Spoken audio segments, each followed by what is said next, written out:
Bonjour à tous et bienvenue dans ce nouveau journal sur 8 Mont-Blanc. Nous sommes le lundi 28 janvier 2019. Voici les titres. C'est un chantier unique en France. Deux géants de l'électricité français et italiens construisent ensemble une ligne électrique de près de 200 km. Du Piémont à la Savoie en passant par le tunnel du Fréjus, cette ligne est entièrement souterraine. Elle doit renforcer la capacité d'échange et de solidarité électrique entre les deux pays. Nous ferons le point avec Francis Rézin. Et puis Annemasse Agglomération fait le pari de l'habitat coopératif, une nouvelle façon de penser et de construire son logement. Dans cette démarche, les groupes d'habitants ont la possibilité de former une coopérative pour présenter un projet et devenir propriétaire. Avant de développer ces titres, Michel Barnier était à Chambéry ce vendredi. Le négociateur en chef du Brexit pour l'Union européenne était de passage dans la région à l'occasion des 30 ans de RCF Savoie. Président du département de la Savoie de 1982 à 1999, il s'est toujours positionné en faveur du rapprochement avec la Haute-Savoie. Aujourd'hui, son avis n'a pas changé. On l'écoute à ce sujet au micro de Juliette Vincent-Seigné. Je pense qu'il faut du débat, comme celui qui est ouvert, et je ne vais pas aujourd'hui, je ne suis plus président du conseil général ou du conseil départemental de la Savoie depuis 1999, donc ça fait quelques années, donc je ne vais pas m'engager, prendre parti, mais je pense qu'on ne peut pas gérer la France au XXIe siècle où nous sommes comme on l'a géré au XIXe. Donc on doit regrouper des services, on l'a déjà fait pour le tourisme, pour l'université, pour l'agriculture. On doit continuer ce travail de réunion, d'être ensemble pour être plus fort et pour être plus respectés ensemble dans la région, Auvergne-Rhône-Alpes, qui est une immense région et dans le pays et même au niveau européen. Donc moi, je reste favorable, c'est une idée intelligente que de travailler ensemble et de se réunir. Il faut prendre les étapes et débattre entre les deux départements et leurs élus et leur société civile.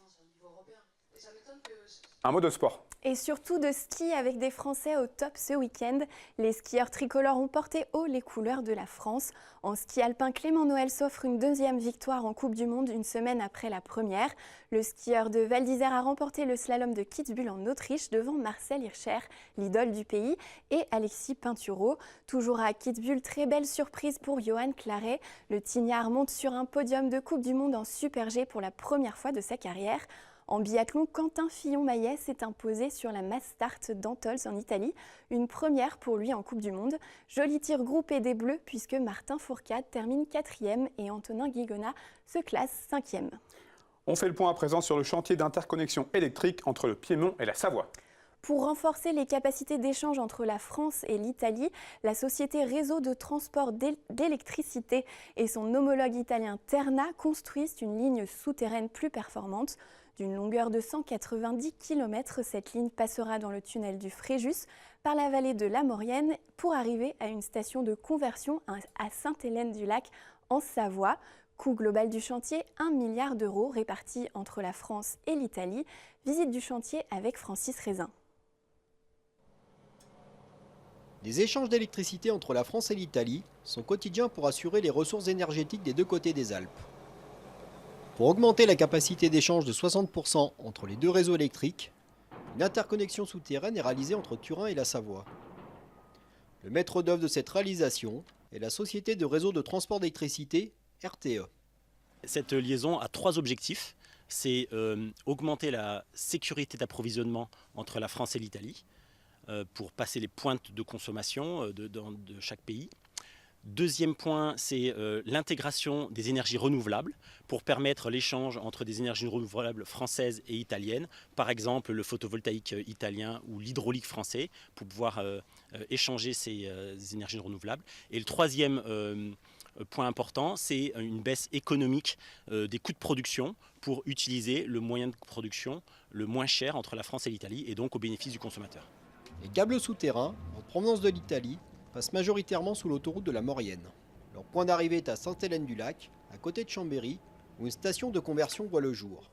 Le chantier, qui devrait se terminer en 2020, emploie en ce moment 200 personnes et bénéficie économiquement aux entreprises de la région.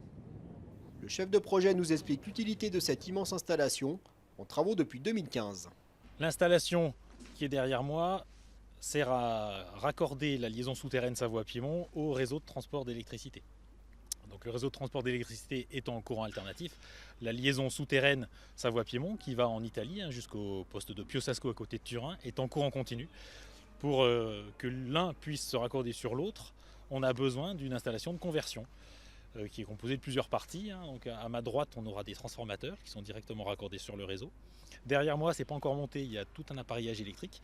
Et dans ces grands bâtiments, on aura les convertisseurs, d'énormes pièces d'électronique de puissance qui convertissent l'alternatif en continu et le continu en alternatif. Grâce à l'utilisation des dernières technologies de câbles, la liaison électrique souterraine transportera à terme 320 000 volts et sera reliée au grand réseau européen de l'électricité. Avec ses 190 km de liaison, cette route électrique souterraine deviendra la plus longue du monde. Un autre chantier et une arrivée. La roue Pelton, destinée à équiper le groupe de production le plus puissant de son genre en France, a été livrée sur le chantier de la nouvelle centrale hydroélectrique de la Coche vendredi. Une étape importante dans l'achèvement du chantier de construction de cette nouvelle centrale hydroélectrique en Tarentaise. La roue rejoindra prochainement son emplacement définitif au cœur de la centrale. D'un diamètre de 3,6 mètres pour 15 tonnes, elle constituera le cœur du futur groupe de production. Pour rappel, le projet La Coche Pelton vise à construire sur le site de production hydroélectrique existant une nouvelle centrale qui augmentera de 20% la puissance totale de l'aménagement. Première réunion publique du grand débat national à Annecy. Les citoyens étaient invités à s'exprimer vendredi 25 janvier à Métais, à la salle Le Météor. Cette première réunion était organisée par le maire de la commune nouvelle d'Annecy, Jean-Luc Rigaud, et les élus de la ville. Environ 350 personnes étaient au rendez-vous.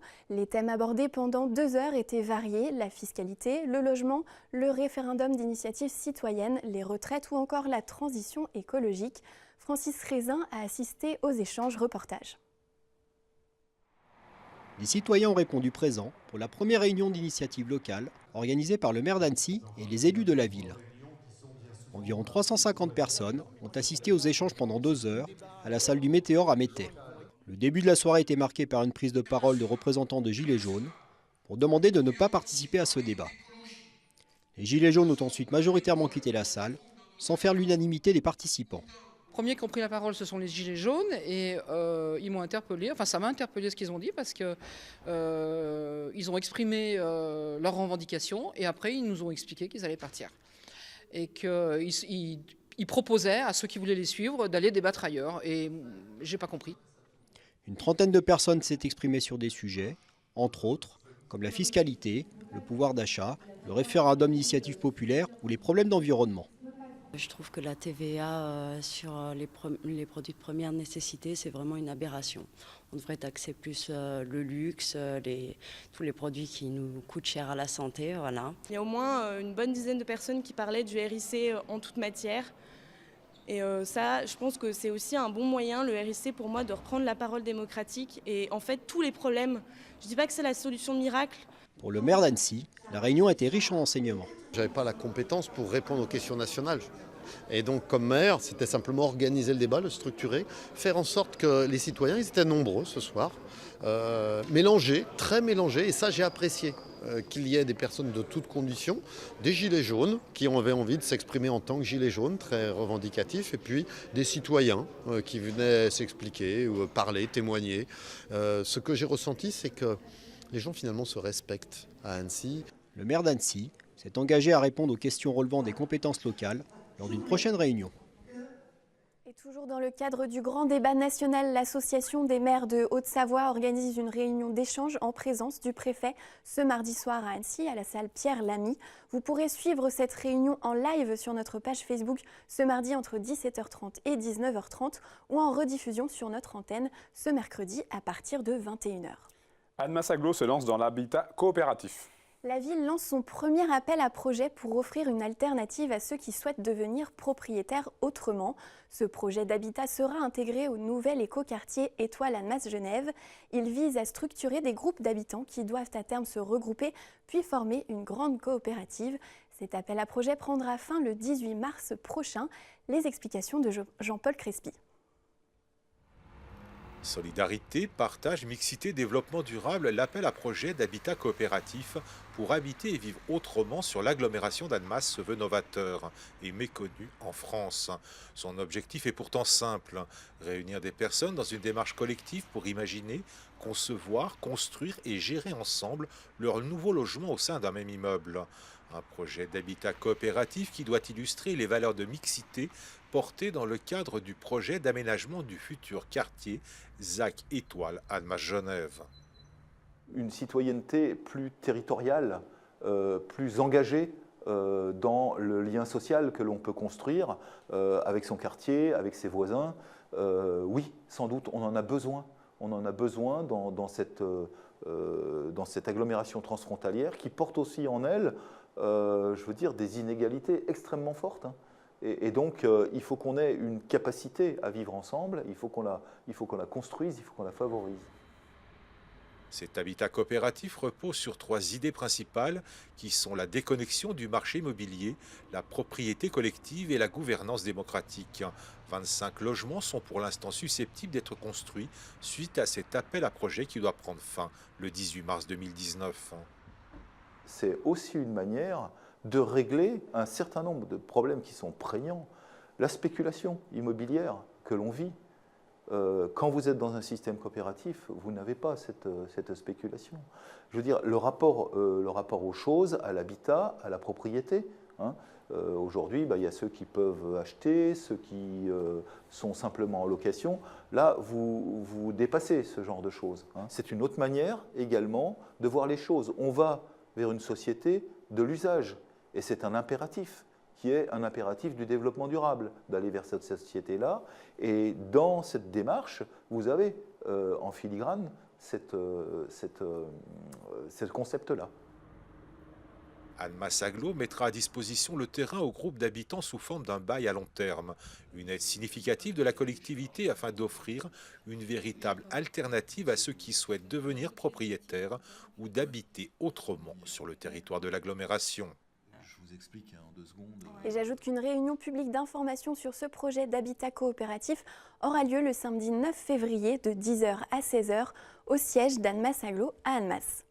On se quitte avec des images de la Spartan Race. Pour la reprise de la saison, la course à obstacles a accueilli près de 3500 participants ce week-end à Valmorel.